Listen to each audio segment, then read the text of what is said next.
La red de academias de ciencias internacional es una instancia que se preocupa por el derecho de los científicos a ejercer su profesión sin ser perseguidos, sin ser encarcelados. Infelizmente, en el mundo hoy en día, pleno siglo XXI, estamos viendo una serie de regiones del mundo, países en el mundo, que han iniciado un proceso de represión a todo lo que es ciencia.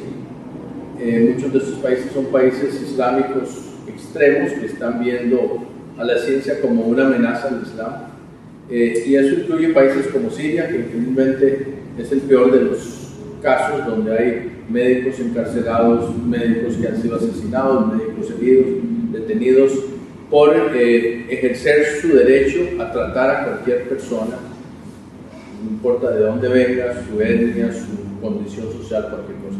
Lo que se llama la neutralidad médica. El médico, al jurar, usando el juramento hipocrático, promete tratar a cualquier paciente sin importar quién sea.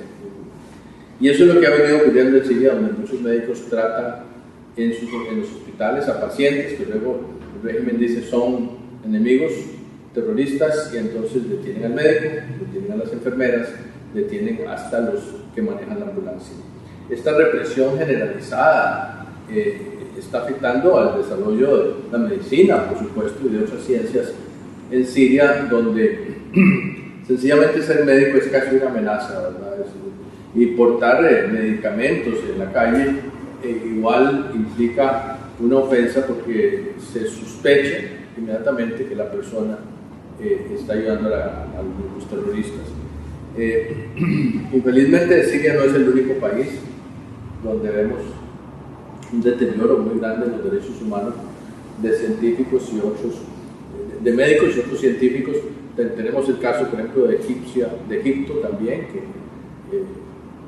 ha habido un regreso a un estado muy represivo, que también está tratando, o hay grupos de presión que están tratando de introducir la Sharia, la ley islámica, a la constitución.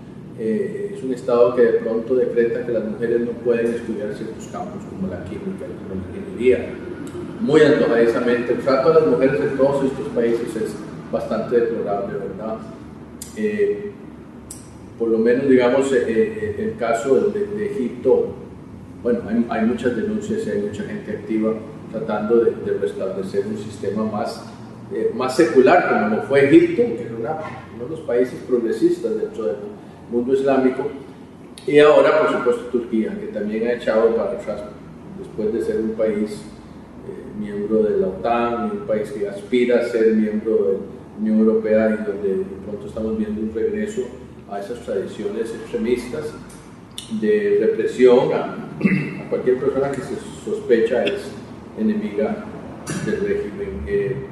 Ahí la red mandó una misión para ver el caso de varios académicos detenidos, 5 rectores de universidad y otras personalidades científicas, y esa presión de alguna manera ayuda. Como decía uno de los conferencistas en esta reunión de la red que ocurrió en Alemania recientemente en mayo, decía, hasta los peores dictadores les preocupa que hablen mal de su país.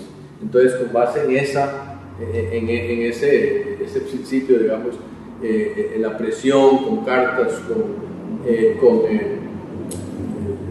expresiones de rechazo hacia los gobiernos y hacia los presidentes y hacia los ministros de Relaciones Exteriores, tiene su impacto, y hemos visto, por eso es que la red existe, porque de hecho hay un número de casos que sí se resuelven, que sí el científico termina pudiendo ejercer su profesión, termina libre, termina con un juicio.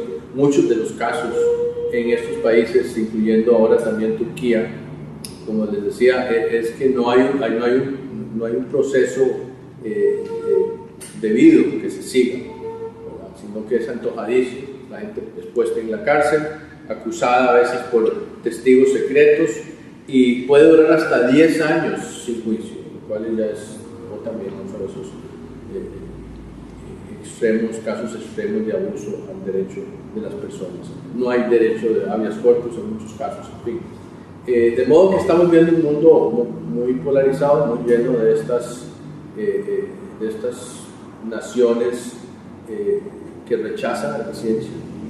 Paradójicamente, aunque aceptan la tecnología, rechazan a la ciencia y someten a los científicos a prisión y a detención y violando sus derechos básicos. De modo que la función de las academias, incluyendo la Academia de Ciencias de Costa Rica, Academia Nacional de Ciencias, pues es ayudar en este proceso, participar en la denuncia y tratar de que eso nunca nos ocurra a nosotros aquí en este país.